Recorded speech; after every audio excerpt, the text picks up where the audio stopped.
ఏ అంశాన్ని అయితే మనము ముచ్చటించాలనుకుంటామో, ఏ అంశాన్ని అయితే మనము దాని గురించి మాట్లాడాలనుకుంటామో, చెప్పాలనుకుంటామో దాన్ని ఒక కరపత్రంగా ప్రజలకు తెలియజేయడము. ఈరోజు కరోనా వచ్చింది, లేదా ఒక ఇక్కడ జరుగుతున్నటువంటి డ్రగ్స్ ముఠా గురించి కానీ, పిల్లల్లో ఉన్నటువంటి అపోహల గురించి కానీ, పిల్లలు డ్రగ్ అడిక్ట్ అవుతున్నారు, విద్యార్థులు, కాలేజీ పిల్లలు, హై స్కూల్ పిల్లలు అన్నటువంటి అంశాన్ని దాన్ని ఎరాడికేట్ చేయడానికి మన వంతుగా ఒక పాంప్లెట్, ఒక కరపత్రం రాయడం. ఆ కరపత్రం అనేది రాస్తామో దాని విషయం రాసిన తర్వాత కింద ఎవరు ప్రచురణకర్తలు, దాని ప్రచురణకర్త పేరు రాయాలి. ఎవరు ఒక యూత్, మంగళం యూత్ యువతి యువకుల సభ్యులను, డాక్టరా సభ్యులను, స్కూల్ యాజమాన్య కమిటీ సభ్యులను ఏదో ఒక పేరుతో అక్కడ పెట్టాం. ఇటువైపు తేదీ, తర్వాత కాపీలు, ఎన్ని నువ్వు కరపత్రాలు ముద్రించావో అది ప్రామాణికంగా మనం తెలపాలి. ఇది కరపత్రానికి ఉన్నటువంటి. కరపత్రం ఎవరు అడిగారు? కరపత్రం మనం రాసేటప్పుడు దేని గురించి అడిగారో ఒకసారి చూడు. ఏమన్నా కరపత్రం ఉందా?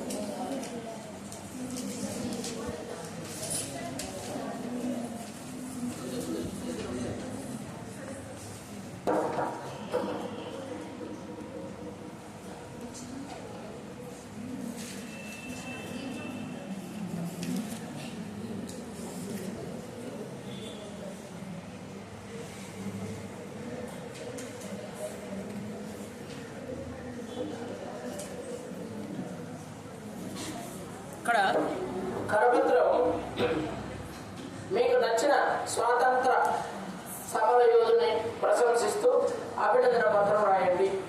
అభినందన పత్రం ఎవరు మనకు నచ్చిన వాళ్ళు ఎవరు? స్వాతంత్ర సమర యోధుల్లో సుభాష్ చంద్రబోస్, గాంధీ, నెహ్రూ. మీ ఇష్టం ఎవరు పేరెంట్ రాసుకోవచ్చు, ఎవరి గురించి రావచ్చు. అయితే రాసేటప్పుడు ఇక్కడ జై హింద్, జై భారత్, జై నేతాజీ, నేతాజీ గురించి ఇచ్చాడు రాశాడు. Netaji is the real hero of the India. ఎందుకు మనకు ఒక వ్యవస్థ నిర్మాణం చేసిపోయాడు. జై జవాన్, జై కిసాన్, జై జవాన్. ఒక మనిషి మంచి సైన్యాన్ని, సైనిక దళాన్ని ఎలా నిర్మాణం చేసుకోవాలో మనకు నిరూపించి వెళ్ళాడు. మన దేశ రక్షణలో ప్రధాన భాగమైనటువంటి ఒక సైనిక వ్యవస్థను పటిష్టంగా నిర్మించినటువంటి వాడు నేతాజీ. కాబట్టి ఆయన గురించి నేతాజీని, ఉద్యమ స్ఫూర్తిని, ఆదర్శనీయం హెడ్డింగ్. ఇట్లా మనం రాసేటప్పుడు అభినందన పత్రంలో హెడ్డింగ్ రాస్తాం. కవిత కానీ కథ కానీ రాసేటప్పుడు శీర్షిక పెడతాం. మనకు ఒంటికి ఒక పేరు పెట్టాడు మన ఇంట్లో. చొక్కమ్మా ఏదో పేరు పెట్టింటారు. మనకు మన పేరు ఉన్నాయి కదా, లేవా పేర్లు? ఎందుకు పెట్టారు? పేరు పెట్టకపోతే ఏమైంది? అలాగే అభినందన పత్రం అనేది ఒక వ్యక్తిని కానీ, ఒక వ్యవస్థను కానీ మనకు చెప్పేటప్పుడు దానికి సంబంధించినటువంటి నామకరణం, శీర్షిక అనేది ఒకటి ఉండాలి. అందుకని ఈ సుభాష్ నేతాజీ గురించి, నేతాజీని ఉద్యమ స్ఫూర్తి, ఆదర్శనీయం, వారి యొక్క ఉద్యమ స్ఫూర్తి అందరికీ, మనందరికీ ఆచరణీయం, ఆదర్శనీయం అనే స్లోగన్ తోటి అభినందన పత్రాన్ని మొట్టమొదట ఒక హెడ్డింగ్తో మొదలు పెట్టాలి. అయ్యా సరే కూర్చోండి, మీరు మళ్ళీ ఎదిరించుకుందరు, సిట్రైట్ లేదా వెళ్ళండి బయట. ఇక్కడ విషయం అంతా రాసిన తర్వాత సదా మీ సదస్ స్మరణలో, అంటే చనిపోయిన వారి గురించి మాట్లాడేటప్పుడు మనం ఏం చేయాలి? ముగింపులో ఇట్లు సదా మీ స్మరణీయులు, స్మరణలో, మీ స్మరణలో. స్మరణ అంటే ఏంటి? గుర్తు చేసుకోవడం, స్మరించుకోవడం. చనిపోయిన వాళ్ళని గుర్తు చేసుకుంటూ రాసే నియమాలు చేసినటువంటిది. కాబట్టి ఇంతే దాన్ని రాయాల్సింది. ఒక 3 పేరాలు భారతదేశానికి చెరలేని సేవలు చేసినటువంటి సేవలను గుర్తిస్తూ అభినందిస్తూ రాయడమే అభినందన పత్రం. ఇలాగే కరపత్రం కూడా ఏదో ఒక వ్యాధి గురించో ఒక వ్యవస్థ గురించో మనం చెప్పేటప్పుడు దానికి సంబంధించిన హెడ్డింగ్ ఒకటి రాస్తాం. తర్వాత దాన్ని పూర్వపరాలు, దాని నేపథ్యం, దాని విషయ విశ్లేషణ చేసి కింద ఆ కరపత్రాన్ని ఎవరు మనం పంచుతున్నామో వాళ్ళు ప్రింట్ చేసిన వాళ్ళ ప్రచురణకర్తల పేర్లు, లేదంటే సంస్థ అయితే సంస్థ పేరు రాయాలి. ఇటువైపు లెఫ్ట్ సైడ్ ఏం చేస్తామంటే తేదీ, కాపీలు ఎన్ని ముద్రించారు, 100, 200, 500, 1000 అన్నటువంటి చేస్తాం. ఇది కరపత్రం, అభినందన పత్రం లేఖ. ఇక సంభాషణ అనేది మామూలుగానే బతుకమ్మలో మనకు చూస్తే కనుక ఆ రచయిత్రితో ఎలా ఉన్నటువంటి సంభాషణ ఏం జరిగిందో అది యాజిటీస్గా మనం ఏం ముచ్చటించుకుంటామో అది సంభాషణ. కాబట్టి ఆ ముచ్చట్లను రాయాలి అంతే. అది 10 ప్రశ్నల వరకు ఉన్నటువంటి ప్రశ్నావళి దానికి సంబంధించింది. తర్వాత భాషాంశాలు 3వ రోమంలోకి వెళ్తే 3వ రోమంలో భాషాంశాలు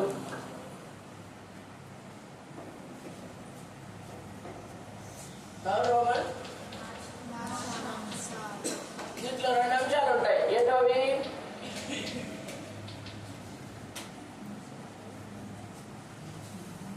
భాషాంశాలు ఏమేమి ఉన్నాయి?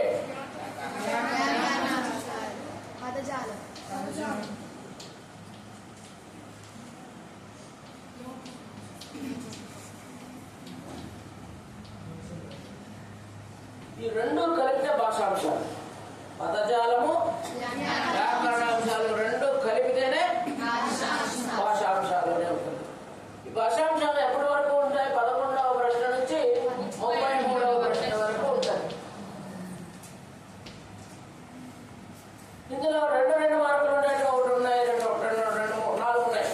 4 ప్రశ్నలు. 11వ ప్రశ్న అలంకారాన్ని గుర్తించండి. అది ఇచ్చినటువంటి వాక్యం ఏ అలంకారం ఉందో, వాక్యంలో ఏ అలంకారం ఉందో పేరు రాస్తే 2 మార్కులే. నువ్వు గుర్తించి ఏదో అలంకారాన్ని గుర్తిస్తే 2 మార్కులు.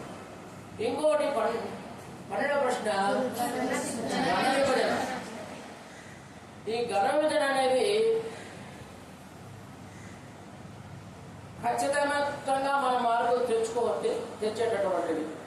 ఏమిటి? మనకున్నటువంటి పద్య భాగంలో పెద్ద పద్యాలు మత్తేపం, శార్దూలం, చంపమాల, వృత్త పద్యాలు. ఈ వృత్త పద్యాలు ఉత్పలమాల, చంపకమాల, శార్దూలం, మత్తేపం అన్నటువంటి 4 పద్యాలలోనే గణ విభజనిస్తాడు. ఆ గణ విభజన కూడా మొదటి లైన్ ఇచ్చి దాన్ని ఘన విభజన చేయడం, యమాతా రాజా బాణసలగం అన్నటువంటి ఒక సూత్రాన్ని పద్యాన్ని తీసుకొని దాంట్లో మనం ఘన విభజన మొదలు పెట్టాలి. ముందుగా ఏం చేయాలి? అన్ని 3 అక్షర పదాలు కాబట్టి, 3 అక్షర పదాలతో వచ్చినటువంటి పద్యం కాబట్టి నువ్వు ముందుగా ఏం చేయాలి? ఘన విభజన చేసుకునేటప్పుడు 3 అక్షరాలను విభజన చేసుకోవాలి. ఆ విభజన చేసుకున్నాక అవి గణాలు గుర్తించాలి. అది గురువా లఘువా అన్నటువంటిది గుర్తించాలి. ఆ గురులగులు గుర్తించిన మీదట అది ఏది వస్తుందో, ఘనమవుతుందో మనం గుర్తించాలి. ముందుగా గురువు లఘువు అనుకో ఏమొస్తుంది? భగనం.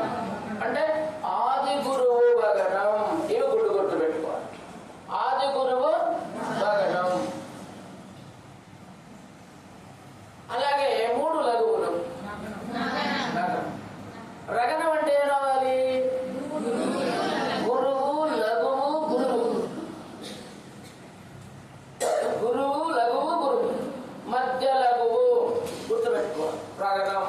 మధ్య గురువు వస్తే జగనం.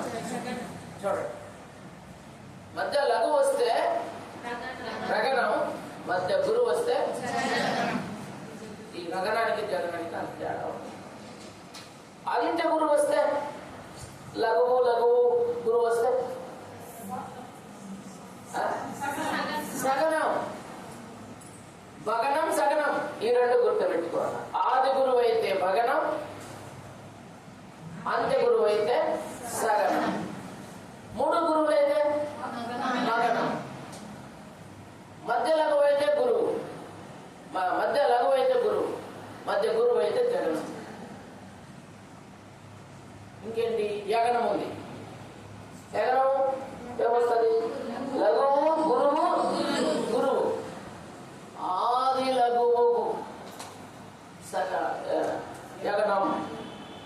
ఆది గురువు భగనం అయినప్పుడు ఆది లఘువు యగనం. ఇవి బాగా గుర్తుపెట్టుకోవాలి. ఇవి ఎవరైతే బాగా గుర్తుపెట్టుకోగలరో వాళ్ళు ఆ గణ విభజనను ఖచ్చితంగా రాయగలరు, చేయగలరు. అది రాసేటప్పుడు ఇప్పుడు మీకు టేబుల్ చెప్పించినారు లేదా? టేబుల్ ఉంది కదా, పైన గణాలు కింద అక్షరాలు రాసి ఒక టేబుల్ లాగా వేసుకుంటే చూడడానికి ముచ్చటగా ఉంటుంది. మార్కులు 2 మార్కులు 2 పడతాయి. మీరు రాసేటప్పుడు కింద ఏం చేస్తాం? వరణవ బరవ అనే గణాలు ఉన్నాయి కాబట్టి ఇది ఉత్పలమాల వృత్త పద్యానికి చెందుతుంది అని రాస్తే చాలు, 2 మార్కులు. ఆ సెంటెన్స్ మాత్రం రాయాలి.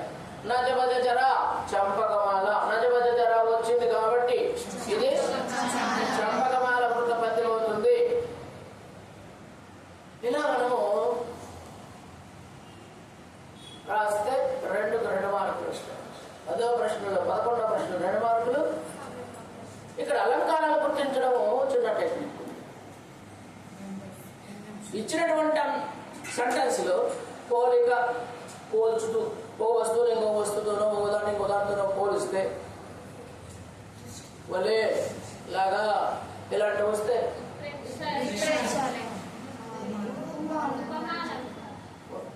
ఉపమాలంకారం. ఉప కాదు, ఉపమా, ఉపమాలంకారం. ఉపమాలంకారం ఎప్పుడు కూడా వర్ణనతో కూడుకుంటుంది. సమాన ధర్మం ఉపమేయాన్ని ఉపమానంతో సమాన ధర్మంగా చెప్పినప్పుడు అది ఉపమాలంకారం అవుతుంది. ఆమె ముఖం చంద్రబింబంలా ఉంది, చంద్రబింబంలా ఉంది వలే పోలిక. ఈ పోలికను మనం చూస్తానే సెంటెన్స్ అనేది పోలిక సంబంధించిందా అంటే ఆ పోలికను గురించి చెప్పినప్పుడు దాన్ని ఉపమాలంకారము అని రాయాలి. ఇక్కడ రాసేటప్పుడు ఉపమాలంకారం అని రాసేస్తే మార్కులు అంత బాగా ఉండదు. ఏ రాయాలి? ఉపమాలంకారం ఇచ్చినప్పుడు ఎవరైనా రాయాలి. ఉపమేయాన్ని ఉపమానంతో సమాన ధర్మంతో పోల్చి చెప్పినారు కాబట్టి ఇది ఉపమాలంకారం అవుతుంది అని రాయాలి. ఇక్కడ గుడుగుట్టు సమాన ధర్మం ఒకటి, పోలిక ఒకటి. ఉత్పలమాలకు ఎత్తుకో. ఉత్పలమాల అంటే ఏంటి? ఉత్ప్రేక్ష. ఉత్ప్రేక్ష అలంకారం ఏంది? ఊహించి చెప్పడం, ఊహించి చెప్పడం. ఈ 2 కన్ఫ్యూజ్ కావు. ఉత్ప్రేక్ష, అలాగే స్వభావోక్త అలంకారం ఉంటుంది. స్వాభావిక లక్షణాన్ని తెలుపుతుంది అది. ఆ లేడి పిల్ల చెంగు చెంగున ఎగురింది, ఎగురుతూ వెళ్ళింది. ఆ చెంగు చెంగున ఎగరడం అంటే దేనికి సంబంధించింది? ఆ చిన్న పిల్లకి స్వభావం. ఆ చిన్నది బెదురు చూపులతో చూసింది. వయసుకు వచ్చిన అమ్మాయికి బెదురు చూపులు అనేది ఒక స్వాభావిక లక్షణం.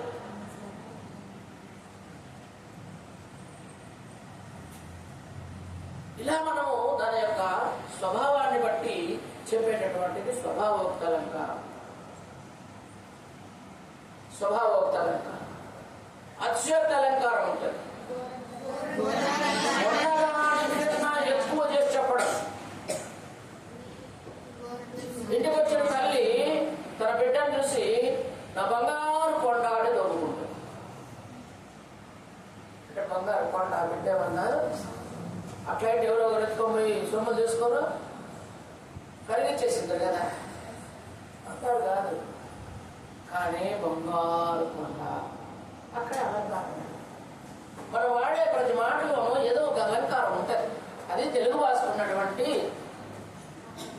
సొగసు. ఇంకే భాషలో లేదా?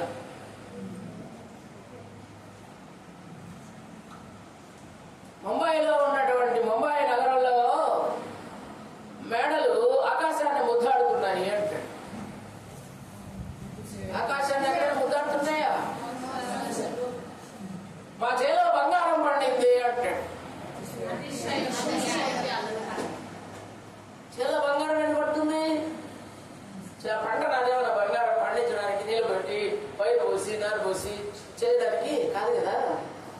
అయితే అక్కడ అతిశయోక్తిగా బంగారం లాంటి పంట పండింది. అదే అక్కడ బంగారం లాంటి నా బంగారు కొండ అంటారులా తల్లి, బంగారం అంత విలువైన వాడు నా కొడుకు అన్నటువంటి భావన, అతిశయోక్తి భావన అక్కడ ఉంది కాబట్టి అది అతిశయోక్తి అలంకారం. ఇలా మనం అలంకారాలు గుర్తుపెట్టేటప్పుడు కొన్ని గుడిగుడ్లు పెట్టుకోవడం, గమనంలో పెట్టుకోవడం, అది చూస్తానే మనకు చక్కగా. సో 2 ప్రశ్నలు 2 4 మార్కులు. 10వ ప్రశ్న 11వ ప్రశ్న, 11వ ప్రశ్న 12వ ప్రశ్న. నెక్స్ట్ 13వ ప్రశ్నకి వెళ్ళి 13వ ప్రశ్న అర్థాలు. ఇక్కడ ఇంట్లో కూడా 2 ప్రశ్నలు ఉన్నాయి. నేరుగా ఒక వాక్యం ఇచ్చి అందులో గీత గీసిన పదానికి అర్థం రాయండి అని అంటాడు. నువ్వు అర్థాన్ని రాయాలి, అక్కడ ఆ పదానికి అర్థం రాయాలి. ఒకటి. రెండవది ఏంటి? ఆప్షన్స్ ఇస్తాడు. చూడండి ఎంత ఈజీగా మీకు మార్కులు పడేస్తున్నాడు. చూడండి చాలా ఈజీ. 4 ఆన్సర్లు వాళ్ళు ఇచ్చేస్తున్నారు. ఆ 4 ఆన్సర్లో ఏదో ఒకటి కరెక్ట్ ఉంటుంది, దాన్ని ఎత్తి రాయండి, 2 మార్కులు. తర్వాత 14వ ప్రశ్న పర్యాయ పదాలు, దానికి కూడా 2 మార్కులు. ఎట్లాగా? పర్యాయ పదాలు ఒక వాక్యం ఇచ్చి దాని పదానికి పర్యాయ పదాలు రాయండి. పర్యాయ పదం అంటే ఏందమ్మా?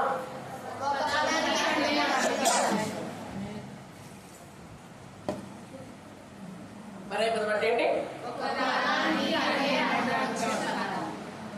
ఒక పదానికి సమానార్థం ఇచ్చేటటువంటి కొన్ని పదాలు, అవి పర్యాయ పదాలు.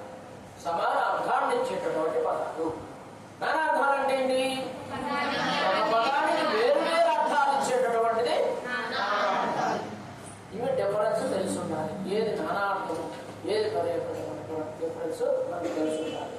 సో ఇక్కడ పర్యాయ పదాలు కూడా అర్థంగానే ఇస్తాడు. ఒక వాక్యం ఇచ్చి ఆ వాక్యంలో ఉన్నటువంటి గీత గీసిన పదానికి పర్యాయ పదాలు రాయండి అంటాడు.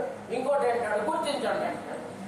అక్కడ ఇస్తాడు 4 ఆప్షన్స్ లో 2 పదాలు ఇస్తాడు. పర్యాయ పదాలు రాసేటప్పుడు 2 అర్థాలు, 2 పదాలు రాయాలి. సమాన అర్థం వచ్చేటటువంటి 2 పదాలు రాస్తే చాలు. అయితే నానార్థంలో రాసేటప్పుడు మాత్రం ఎన్ని నానార్థాలు ఉన్నాయో అన్ని రాయాలి. అది డిఫరెన్సెస్ చూసుకోవాలి. తర్వాత ప్రకృతి వికృతి.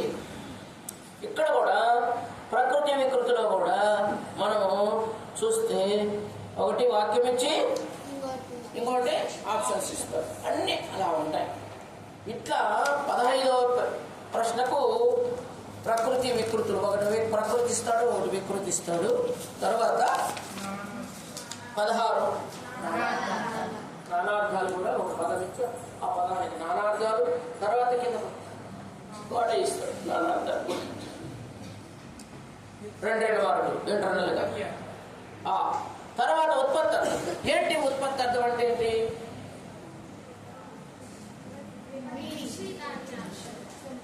ఆ పదం పుట్టుకను తెలిపేది. ఉత్పత్తి అంటే ఏంటి? పుట్టుక. ఎలా పుడుతుంది, ఏంటి అన్నట్టు.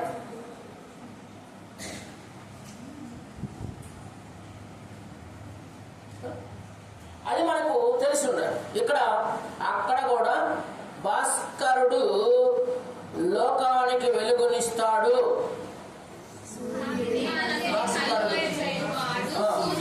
సూర్యుడు. అట్లా మనం వాళ్ళు చేసేటటువంటి పనిని, వాళ్ళ ఉత్పత్తిని మన వాడు వాక్య రూపంలో చూపించి పదం పేరు రాయాలి. బ్రాకెట్లో రాసేటప్పుడు గుర్తించేటప్పుడు అక్కడ ఇస్తాడు. అది తర్వాత వసుధ అంతటా కీర్తిని వ్యాపింపజేస్తుంది ధన్యుడు. ఉత్పత్తి అర్థం. వీడు ఇచ్చిన 4 ఆన్సర్లు అక్కడ ఇచ్చాడు. ఆ 4 గుర్తు పెట్టేటప్పుడు కొంచెం జాగ్రత్తగా చదవాలండి.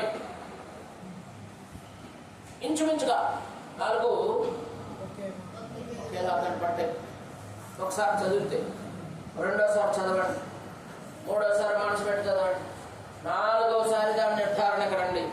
దీంట్లో ఎరాడికేషన్ పద్ధతి వెళ్ళండి.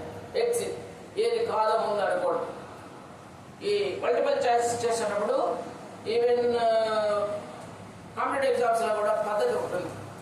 మల్టిపుల్ చాయిస్ క్వశ్చన్స్ కు ఆన్సర్లు ఎలా మనం తయారు చూస్ చేసుకోవాలి. ఎందుకు చేసుకోవాలి అన్నప్పుడు ఫస్ట్ ఏది రాంగ్ ఆన్సరో దాన్ని తీసేసాను. ఆ రెండవ రాంగ్ ఆన్సర్ తీసాను. ఎప్పుడది నీకు పూర్తిగా అది తెలియదు అన్నప్పుడు. పర్ఫెక్ట్గా తెలిస్తే ఏదే బాధ లేదు రాసేస్తాం. అది తెలియదా, మనకు తెలియదు, పక్కన చెప్పాలి, ఏం చెప్పాలి, ఏం తెలియదు. అప్పుడు ఏం చేయాలి? ఈ పద్ధతి, ఎంపిక పద్ధతి. ఏది తక్కువ ముందు ఎందుకు చేసి దాని పక్కన చూసేసి చివరిలో మిగిలిందే రైట్ అనుకుని పెట్టాలి. అర్థమైందా? వదిలేసి రావద్దండి. రాలేదని వదిలేదు. రాకపోతే ఈ టెక్నిక్ అక్కడ ఫాలో చేయండి. ఏమిటి? ఏది తప్పు అనిపిస్తుందో దాని ముందు వదలండి, ఇంకో తప్పును తీసేయండి, ఇంకో తప్పును తీసేయండి, మిగిలిన ఆన్సర్. ఓకేనా? తర్వాత జాతీయాలు. ఇక్కడ 18వ ప్రశ్న 19వ ప్రశ్న మళ్ళీ 2 మార్కులు ఇస్తాడు. ఒక వాక్యం ఇచ్చి జాతీయాన్ని గుర్తించమంటాడు. ఈజీ, దాన్ని అనలైజ్ చేస్తుంది, గుర్తించేస్తా, దేశం రాసేస్తే 2 మార్కులు తెలిసిపోతుంది. ఏదో జాతీయం అంటే ఏంటి అసలు?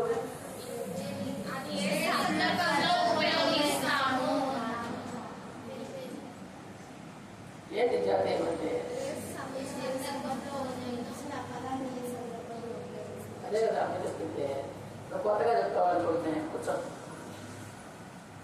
ఏ సందర్భంలో ఉపయోగిస్తారు అనేది నీ వినియోగం, అది నీ సమస్య, నువ్వు చెప్పేది అది కాదు జాతీయం అంటే. అర్థం ఏంటి జాతీయం అంటే?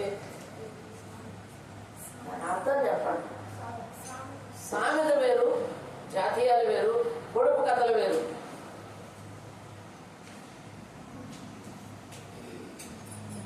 జనావళి మధ్యలో, బాగా వినండి, జనావళి మధ్యలో, జనుల మధ్య వాడుకగా చెప్పబడేటటువంటి ఒక పదాన్ని అది జాతీయంగా అంటే సార్వజనీయమైంది, అందరూ మెప్పు పొందింది, అందరికీ అర్థమయ్యే విధంగా అందరూ వినియోగించారు. అలాంటి పదాలను కొన్ని తెలుగు భాషలో ఉంటాయి, వాటిని జాతీయాలు అంటాం. ఆ జాతీయం అనేది ప్రతి ఒక్కళ్ళు అలా చెప్తూ ఉంటారు.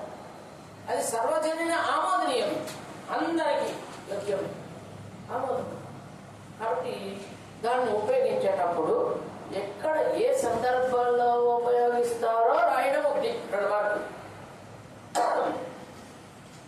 భగీరథ ప్రయత్నం జాతీయమా కదా? ఎట్లా చెప్పగలవు? భగీరథుడు అనేవాడు మహర్షి. ఆడు తన పూర్వీకుల యొక్క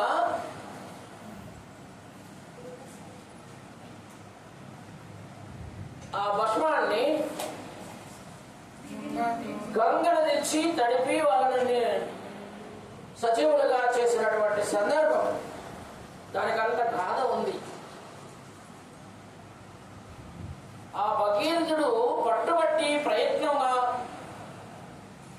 చాలా పట్టుదలతో ఎవరికి అలవిమీరినటువంటి పనిని పట్టుదలగా చేసి కృషించి ఆయన చేసినటువంటి తపోశక్తి ద్వారా ఆ పని జరిగిందంటే ఒక పని నిర్విఘ్నంగా దానిపైన చేయడం అన్నటువంటి ఒక పట్టుదలకు సంబంధించినటువంటి నేపథ్యం కలిగినటువంటిది. కాబట్టి అది జాతీయం. తీరా గంగా ప్రవహిస్తే ఉంటామా? ఉండం కదా. ఆ సురగంగా పోయాల్సింది ఎవరు? ఈశ్వరుడు. ఈశ్వరుని మళ్ళీ ప్రార్థించి నువ్వు గంగను పోయా. ఆ ఈశ్వరుని తలపై నుంచి వచ్చి పారినటువంటి గంగను దేశం అంతా పోయిందని ఒక ఇతిహాసాల్లో మనం చెప్పినటువంటి అంశం అది. కాబట్టి భగీరథుడు అనే పదం జాతీయం అయ్యింది. ఇట్లాగా జాతీయాలన్నింటినీ ఏ సందర్భంలో ఎక్కువ ఉపయోగిస్తారు, దాని అర్థ నిర్దేశం కూడా మనకి తెలిసి ఉండాలి. ఓకేనా? నెక్స్ట్ విడదీసి రాసేది ఎంత సింపుల్ కదా. విడదీసి పదాన్ని విడదీసి కరెక్ట్గా రాయడం 1 మార్కు. తర్వాత కలిపి రాసేదా? కలిపి రాసేది ఒకటి, విడదీసేది ఒకటి. ఇదంతా 3వ తరగతి 8వ తరగతిలో 6వ తరగతిలో ఇవ్వాల్సిన ప్రశ్న ఇక్కడ ఇచ్చేసాను. ఒకటేమో కలిపి రాసేది, ఒకటేమో విడగొట్టి రాసేది. కవీంద్రుడు, కవీంద్రుడు, కవి ప్రసిద్ధుడు ఇట్లా ఉంటాయి.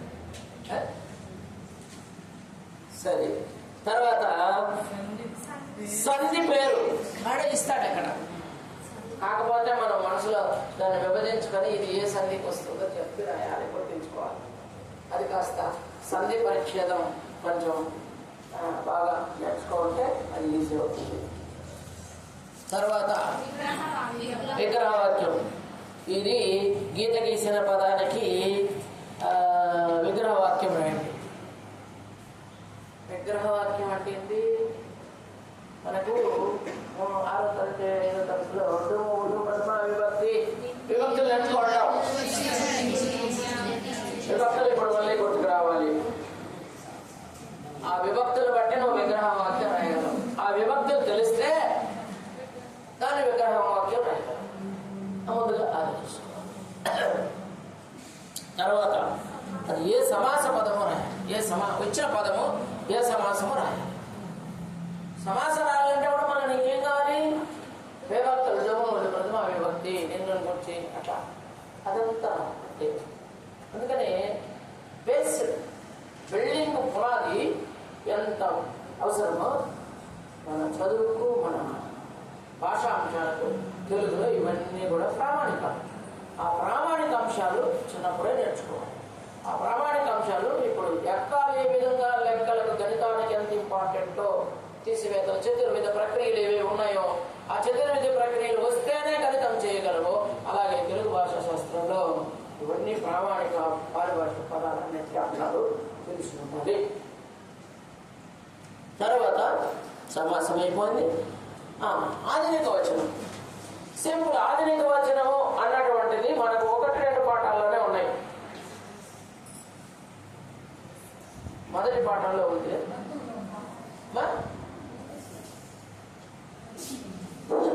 ప్రత్యక్ష దైవాల్లో ఉన్నాయి వెనకాల ఆధునిక వచనం. అవి నేర్చుకుంటే సరిపోతుంది. ఆధునిక వచనం అంటే ఏంటి? మనం వాడుక భాష. ముందు మీరు ముగ్గురు వెళ్ళాడు బయట, నల్ల చొక్కా చొక్కా చొక్కా ముగ్గురు, వేరే ముగ్గురు చాలా డిస్టర్బ్ చేస్తున్నారు. ఆడ పెళ్లి తీసుకున్నాడు కదా, లే వెళ్ళిపో, బయట బయట వెళ్ళిపో.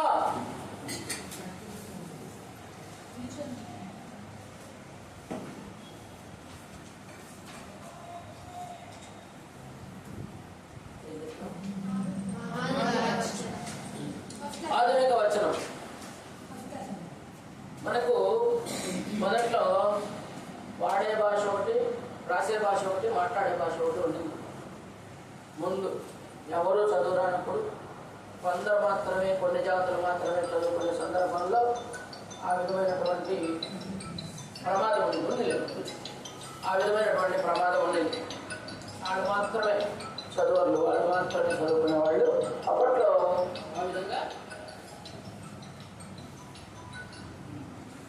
అబ్బాయి ఇంకొక 10 నిమిషాలు వస్తాను. వచ్చేసారా? సరే, ఇప్పుడు వచ్చి వస్తాను. ఇప్పటి తీసుకోండి.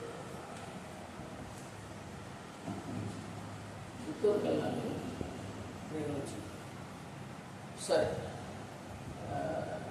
ఆధునిక వచనం అంటే మన వ్యవహార భాషలో మాట్లాడుతూ ఉన్నటువంటి దాన్ని కొంచెం ఆధునికంగా రాయడం. మనం ఏం మాట్లాడుతున్నామో దాంట్లో మార్చి రాయడం. ఇచ్చినటువంటి సెంటెన్స్ కొంచెం గ్రాంధికంగా ఉండవచ్చు. ఏమున్నది? ధర్మవ్యాధుడు కౌశికునితో ఇట్లనియే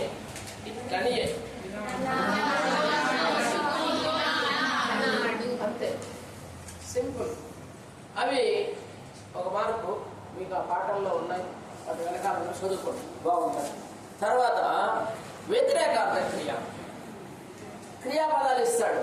చేసి, చేయక, తిని, తినక, చాలా డెడ్ ఈజీ. ఒక మార్కు. వ్యతిరేకార్థం ఇచ్చే పదాన్ని ఎత్తిరాయడం. ఓకేనా? నెక్స్ట్ సంశిష్ట వాక్యం. 2 సామాన్య వాక్యాల నుంచి సంశిష్ట వాక్యంగా మార్చడం. అడేమిస్తాడు? రేష్మ ఆసుపత్రికి వెళ్ళింది, రేష్మ పరీక్ష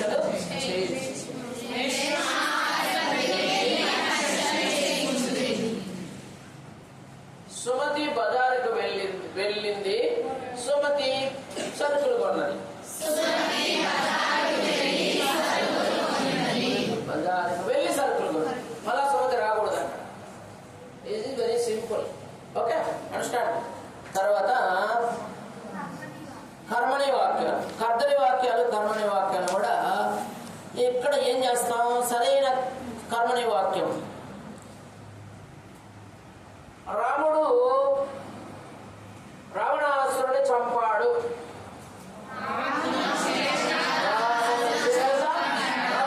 చంపబడ్డాడు. నారాయణ పుస్తకం చదివాడు.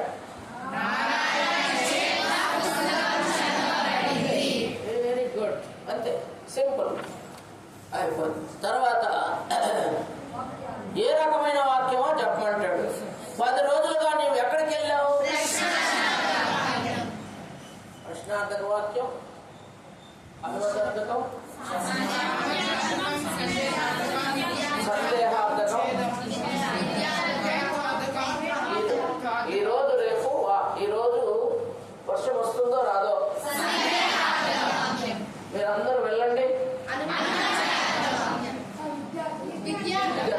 విద్యార్థకం. అనుమతి అంటే అక్కడ పర్మిషన్ తీసుకోండి, రావడం, ఓన్లీ ఇంటికి వెళ్ళండి, ఇవన్నీ ఏంటి అనుమతి అంతని కాదు. విద్యార్థకం అంటే నీ ధర్మం, మీరు బాగా పరీక్షలు రాయండి అన్నప్పుడు దట్ ఈస్ యువర్ రెస్పాన్సిబిలిటీ. ఆ రెస్పాన్సిబిలిటీ తెలిపేది విద్యార్థకం. అనుమతి అంటే పర్మిషన్, మనం ఏదైనా పని చేయడానికో రావడానికో అడిగేటటువంటి పర్మిషన్. ఓకేనా? తర్వాత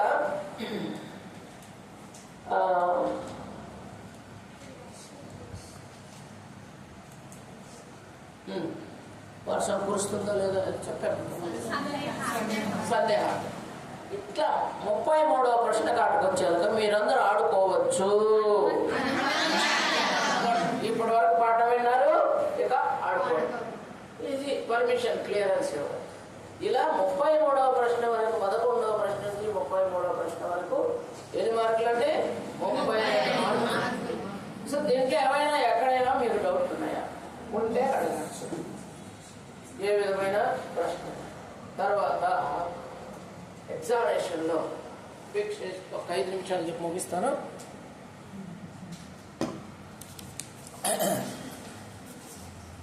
ఎగ్జామినేషన్లో టైం సెన్స్ ఉండాలి. అంటే మనం ఎక్కడున్నాం, ఏం రాస్తున్నాం అన్నటువంటి స్పృహతోటి ఉండాలి. టైం సెన్స్ పాటించి 4 మార్కులకు సంబంధించింది ఎంత రాయాలో అంతే రాయాలి. 8 మార్కులకు సంబంధించిన ప్రశ్న జవాబులు ఎంత రాయాలో అంతే రాయాలి. అంటే ఎక్స్ట్రా రాయకూడదు, తక్కువ రాయకూడదు. ఓకేనా? తర్వాత క్వశ్చన్ నెంబర్లు వేసేటప్పుడు జాగ్రత్తగా వేయాలి. ఫస్ట్ రోమన్ హెడ్డింగ్, అది ఫస్ట్ రౌండ్ అయితే ఫస్ట్ రౌండ్ హెడ్డింగ్ రాయండి, సెకండ్ రౌండ్ అయితే సెకండ్ రౌండ్ హెడ్డింగ్ రాయండి, థర్డ్ రౌండ్ అయితే అన్నీ ఒకసారిగా ఆర్డర్గా రాయండి. కరెక్షన్ వాళ్ళకి ఈజీగా ఉంటుంది. First round, second round, third round. ఒకవేళ ఫస్ట్ రౌండ్లో 2 ప్రశ్నలు రాసిన తర్వాత మీకు రాలేదు అనుకున్నప్పుడు దానికి సంబంధించిన ప్రశ్నలకు సంబంధించి స్థలం వదులుకోండి. ఒక పేజీ, 6 పేజీను వదులుకోండి. వదిలి నెక్స్ట్ సెకండ్ రౌండ్కి వెళ్ళండి. అంతేగాని ఫస్ట్ రౌండ్లోనే ఉంటూ అక్కడే ఉండి ఇది రాలేదని ఒక వేదనకు గురి కావాలి, ఇబ్బంది పడుతుందండి. ఏమవుతుందంటే అది పూర్తిగా మొత్తం చదివిందంతా ఖరాబ్ అయిపోతుంది. ఆ ప్రశ్న పైన కాన్సన్ట్రేట్ అవుతుంది. మధ్యలో రాత్రి ఎవడో చెప్పింటాడు అది వస్తుందంట అని మంట పెట్టింటాడు. దాంతో నువ్వు దిక్కు తెలియక మధ్యలో ఆగిపోతుంది. అప్పుడు ఆ ఇబ్బందులు చేయొద్దండి, అలా చేయొద్దు. 2-3 ప్రశ్న, ఒక ప్రశ్న రాయలేదనుకో దానికి స్థలం వదులుకొని నెక్స్ట్ దానికి వెళ్ళండి. సార్ ఇంటి దగ్గరికి వచ్చేస్తారా? ఇంటి దగ్గరికి వచ్చేస్తారా అంటే ఇంటి దగ్గరికి వచ్చేస్తారా? చిత్తూరు పోదా మేడం? సరే అట్లా నేనే ఎత్తుకున్నా సార్, కారు ఆడే ఉండండి. వచ్చినాడు శివ, ఇంటి దగ్గర ఉండండి, వస్తా. లేదా నేను ఇంకా రవి స్కూల్లోనే ఉంటా, బయలుదేరుతా. ఇప్పుడు 5 నిమిషాల్లో అయిపోతుంది. మీరు పోయి వచ్చినాడు శివ, వచ్చినాడు ఇంకా వస్తా. ఒక 10 నిమిషాలు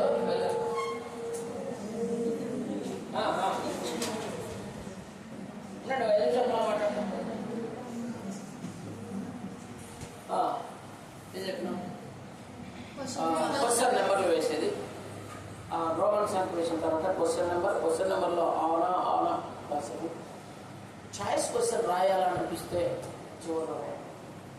దయచేసి అక్కడే రాయద్దు, చివరిలో రాయద్దు. అతను ఒక ప్రశ్న హెడ్డింగ్ పెట్టి మీరు ఏ క్వశ్చన్ రాస్తారో ఆ నెంబరు రోమన్ వేసి రాయండి. మీకు టైం ఉంటే చాయిస్ క్వశ్చన్ రాయండి, రాయద్దండం లేదు. రాస్తే ఒక లాభం ఉంది. ఏంటి అంటే రెండు కరెక్షన్ చేస్తాడు. ఏది ఎక్కువ వస్తే అది తీసుకుంటాడు. అర్థమైందా? ఏది ఎక్కువ వస్తే అది తీసుకుంటాడు. కాబట్టి చాయిస్ క్వశ్చన్స్ వాళ్ళకు రాసే వీలుంటే రాయవచ్చు. ఒకటి. తర్వాత లెటర్ రైటింగ్ చెప్పుకున్నాం. తర్వాత అంటే చివరిలో